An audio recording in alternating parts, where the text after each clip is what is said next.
Oi.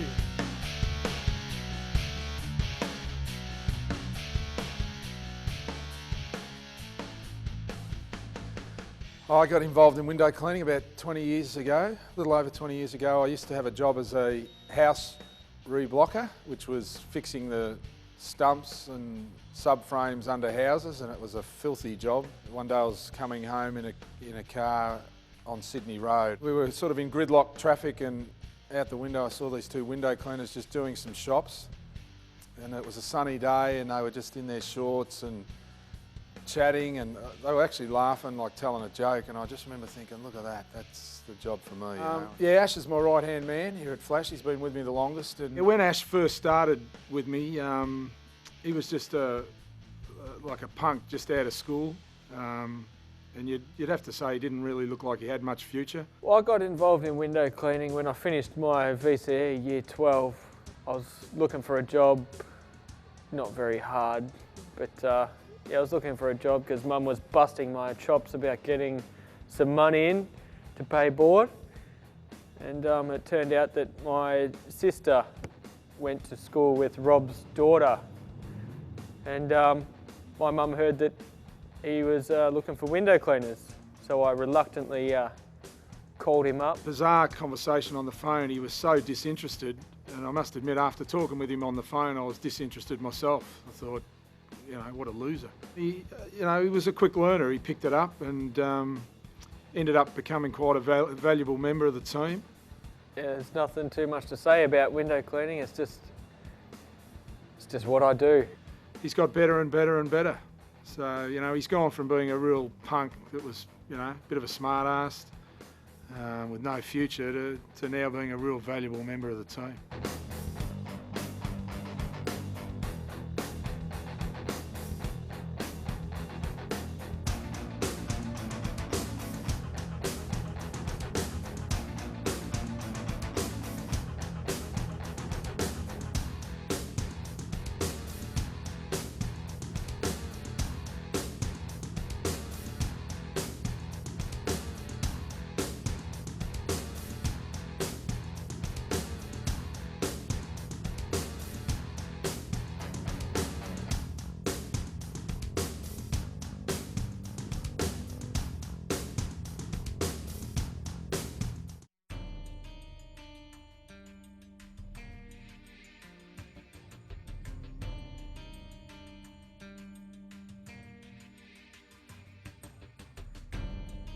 You get up early, you get the better parking spots, you don't get hassled by people as much because there's not as many people around. So you can get through it more quickly, which means the day finishes earlier, so you can get home. Well, Stu's great. It's been great working with my brother. He does all the western suburbs work for me. He's got a really good work ethic. I don't know if I seem to have it as well. I think we both got it from our father.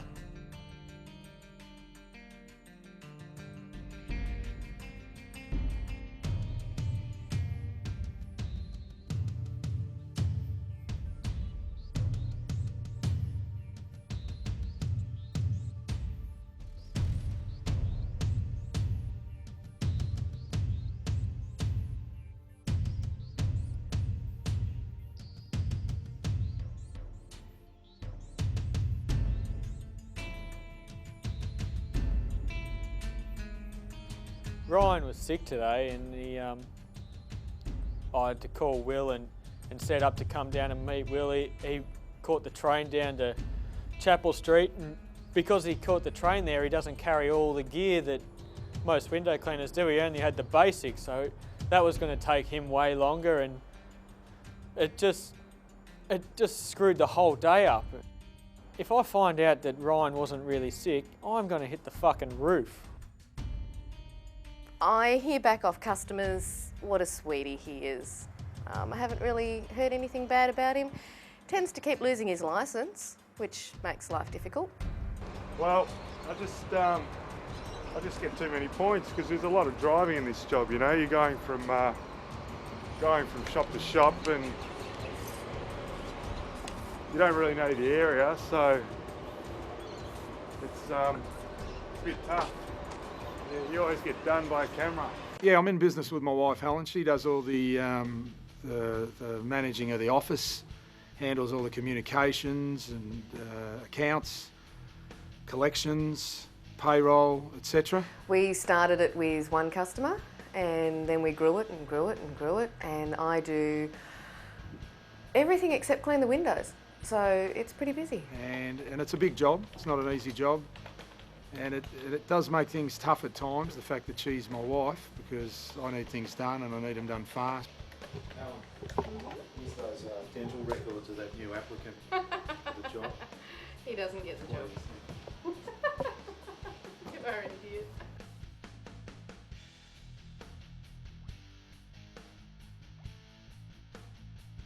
We had a whole day planned out. We've got a big customer lined up who's got 7 car yards. We've got to do her house, keep her happy and sweet at a set time. We've got a big abseil job going on.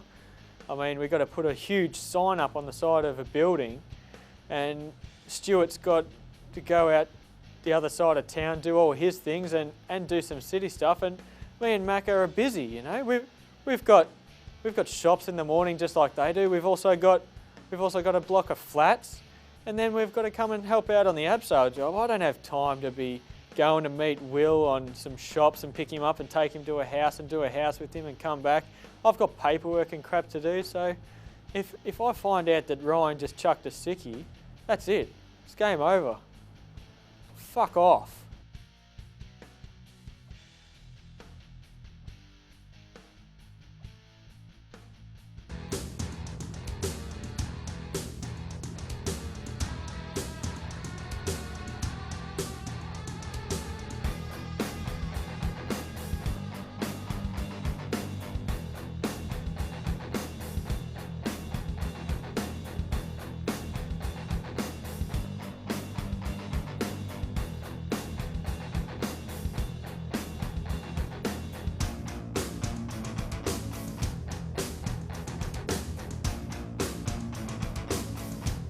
I think it's the start of it is about 4 feet.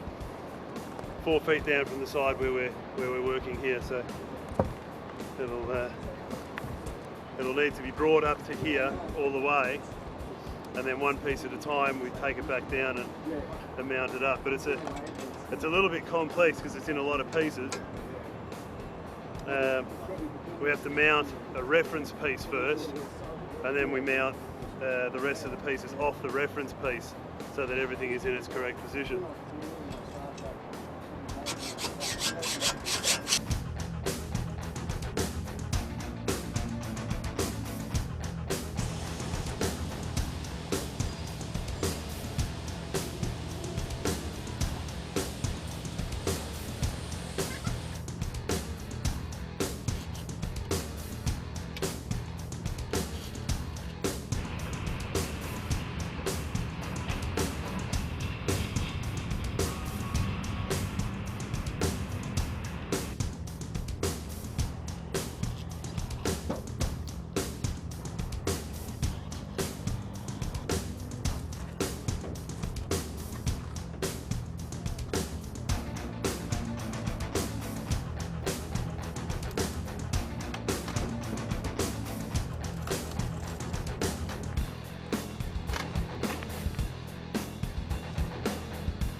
Great, isn't it? Right, you know, we got up on top of the roof and I'm just surveying the skyline and just taking it in, and I love that part of the day when you get on the roof for the first time and you just go, no, this beautiful bit of space. And I noticed over to the left there was a building on the next, just a block away, but just over a couple of low buildings, and it was a similar height to us, a hotel there. And there was someone just standing right on the edge of the building. And at first I thought it just looked like someone was having a cigarette. You know, I sort of took a double take, and I noticed that the person was right on the edge. I could see people there who looked like they were communicating with her, and she was going back and forth, and yeah, it looked like she was taking photos or filming herself with a mobile phone or something. So that, then we were really thinking, this is someone who's saying goodbye, cruel world. That's what I thought. She's making a little video diary, and I could see a couple of flashes go from her phone or camera, and it was tough to watch because you just wanted to fucking grab her and say, no, whatever's going on in your life, fucking something can be done about it, we can fucking do something. Don't do this, It was scary. Anyway, so we called 000. I gave them the description of the building and approximately where it was, and they were a bit unsure, and they asked if I could meet them down there. So, me and Ash, fucking, we scrambled straight away. Yes, yeah.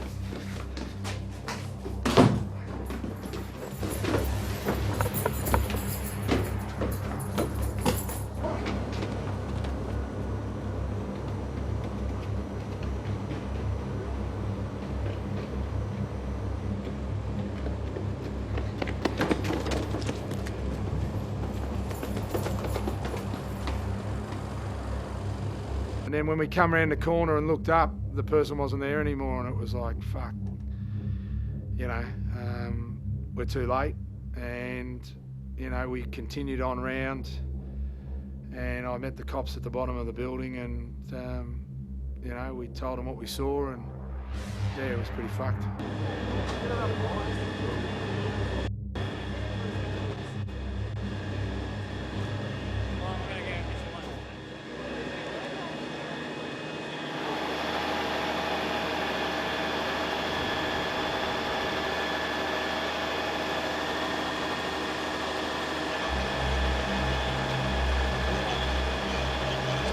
Yeah, look at this point of time and say half an hour. Anyway, you go, Oi. Yeah, good to see you. I'll see you a bit later.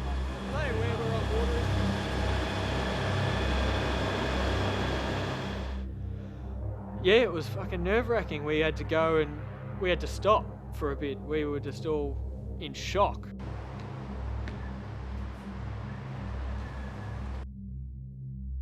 This is the sort of, jumpers are part of the job. This is what goes on up on top of buildings. People often come up on the building and just try and get access while we're there, and we have to get them away. And it's an easy way out for them. They can just get up on the roof and over they go. Nick, one of the abseilers, he was shaking. He was physically shaking. He was sick. He didn't want to go over the edge after that. And he was smoking like a soldier. It's like he'd just been in a battle. He was just sucking them down. It was crazy. Fuck. It was like, I've never seen anything like that before. Like you see it on telly and you look on YouTube and you can see some shit that's pretty crazy and there's all kinds of shit everywhere, but to see it in the flesh, someone dangling over the building, like taking pictures of themselves, all kinds of shit, it freaks you out. When we were running down the stairs, I had wobbly legs. It's like running on jelly. It's crazy. I'm good. Good to see that the brother's answering the phone call. Whereabouts are you guys? I was just heading to Burke Street, Hungry Jack. Okay. I'm going to do Swanson Street. We'll catch up after that if you like. Yeah, I see the front. What are you going to do all those Swanson Street ones, yeah? Yeah, there's just 4 here. There's 4 little ones here, and that take me about half an hour. Yep. And then I got Flinders Lane to do, but I'll come and see you blokes before that. Yeah. Get him to film me doing all those little shots and stuff. Yeah. And then give us a buzz when you're done and we'll meet up and we'll do the rest of this shit. Yeah, all right. Well, the only thing I got after that really is Flemington, which you won't need to worry about that, and also Bar 20, which only takes a couple of minutes to do too. So, yeah. Unfortunately, there's a couple of ladies there, but none of the naked types. So that'll be a bit of a shame. Red Rooster needs to be done too. Sorry, say it again. Red Rooster needs to be done as well. Not today, it's not. Yeah, no, they rang up. Oh, they're a pain in the ass. Special clan. They've been eggs or some shit. Jeez, I'll be up there on Wednesday. They're a pain in the ass. All right, I'll speak to you later anyway. Righto, mate. See ya. See you when you're done. All right, see ya. I have to travel all the way out to Lalor, which is like over 100 kilometres from home. So I go out there, check out what I've got to do, fix it all up, charge them a shitload because I'm not normally out there until a Wednesday or a Thursday. So after that, go home, and it's going to take me an hour and a half, nearly 2 hours with all the traffic to get home. So they're going to get slammed big time, big time. Sweet. Yeah, so basically I'm one of the new buckets. I'm being Rob and Ash are the guys who've been in it the longest, They're showing me the ropes, like Ash been doing it for a good 7 years or so. Rob's been, I don't know, 15 or 20 bloody years. I think I'm at the stage now where I can pretty much easily just go for the gold bucket now, be earning the big bucks instead of running around the small jobs and not earning that much and lots of petrol involved. So yeah, that's basically where I'm at now. I'm probably one of those sort of guys who's not naturally good at window cleaning. Like in the first 4 or 5 months, I just really didn't really take a shine to it really. I sort of gone away and come back and done things since, and I sort of came back to it. I work for Flash Window Cleaning, they're the best. They put all the other window cleaners to the test. They're the illest, the realest. Never give up, never surrender. Put all the other window cleaners in the blender. Do this, we do this. That's what we are, window cleaning warriors.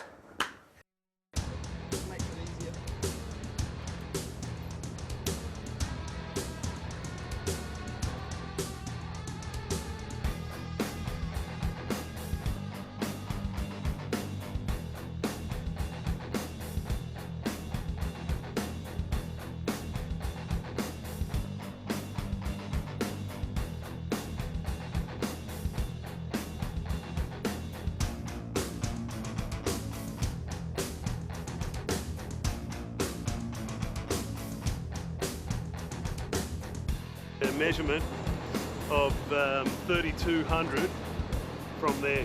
I want 3,200 down. It's probably not too far from it now.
Today was a you know, mad day. We had all sorts of things go on. We had some urgent jobs, major jobs to get done. We got them all done. We had a suicide which really threw us out and put us under a lot of pressure, but I'm really proud and wrapped with how the boys pulled together and got the jobs done. It's fantastic. I'm Macca. And I'm Ash. And we are Window Warriors. We're Warriors! Window Warriors! I love you, Window